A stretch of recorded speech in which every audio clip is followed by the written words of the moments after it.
Welcome to this explainer, where we're tackling a massive challenge in AI right now. If you're building artificial intelligence systems, you already know that moving from a cool, experimental concept to a fully functioning, multi-agent product is a huge leap. Today, we're taking the Day 2 syllabus of managing multi-agent development and turning it into a concrete, actionable blueprint.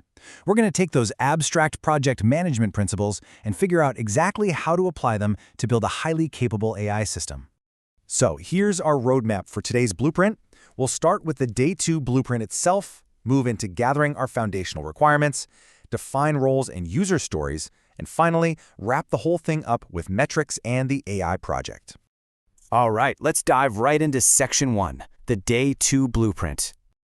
Our overarching goal here is actually a really straightforward two-step process. First up, we need to learn the core project requirements. And second, we're going to apply those directly to building an AI customer support agent team.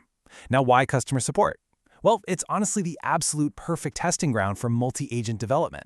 It literally requires multiple specialized AI agents working together seamlessly to solve totally unpredictable human problems. Moving right along to Section 2, gathering foundational requirements. Look, you can't build a house without a solid blueprint, right? And you definitely cannot build a multi-agent AI system without gathering your requirements first.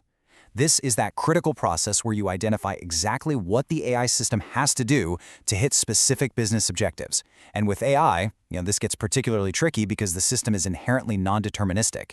If your agents are just out there chatting away, but they aren't actually lowering costs, increasing sales, or boosting customer retention, well, then the project is completely failed. Proper requirement gathering is what ensures the AI actually serves the core business. Now, there's a really strict dividing line when we talk about these requirements. On one hand, you have functional requirements, which are exactly what the AI does. Think of things like reading and answering support tickets. But on the other hand, you have non-functional requirements, and these dictate how well the system actually does those things. This is where AI gets so much more interesting than traditional software. Sure, the AI can answer a ticket, but can it do it without hallucinating some completely fake refund policy? Can it process a massive prompt and fire back a response in under 2 seconds? Can it handle 10,000 simultaneous requests without totally crashing? Basically, functional is the action itself, while non-functional is the vital performance limit. Okay, let's get into Section 3, defining roles and stories. Take this classic user story, for example. As a frustrated customer, I want the AI to instantly pull up my order history. We use stories exactly like this to bridge the gap between real human needs and our customer support AI. Doing this forces developers to step out of the technical weeds for a minute and actually view the multi-agent system from the perspective of the end user. It injects that absolutely vital human context right into the machine's programming. So, the next step is we have to take those human needs and directly map them into strict agent responsibilities. If the user story requires pulling up an order history, well then the specific agent responsibility becomes securely querying the database, retrieving the data, and formatting it in real time. By explicitly connecting that human need to a technical task, we make sure that every single action our multi-agent system performs is tied directly to a real-world requirement.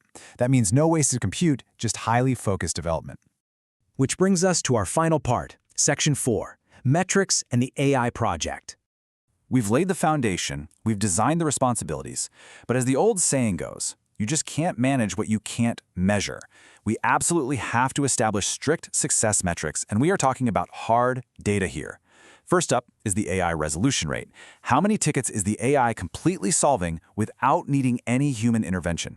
Second, we need to be tracking customer satisfaction scores. Are the customers actually happy with the AI's help, or are they instantly mashing the button to speak to a human manager? And third, we have to monitor the average handling time. Is this multi-agent system actually faster than the old way we were doing things? Ultimately, these metrics serve as the definitive report card for our Day 2 development blueprint. As we wrap up this explainer, I want to leave you with something to think about. If user stories dictate agent responsibilities, how will shifting customer expectations rewrite the future requirements of your multi-agent AI systems? The business objectives and the user stories of today are definitely not going to be the same tomorrow. The absolute most successful AI projects aren't just built to meet today's rigid requirements. They're designed from the ground up to adapt dynamically. So keep that in the back of your mind as you start mapping out your own multi-agent development projects. Thanks for tuning in, and keep building.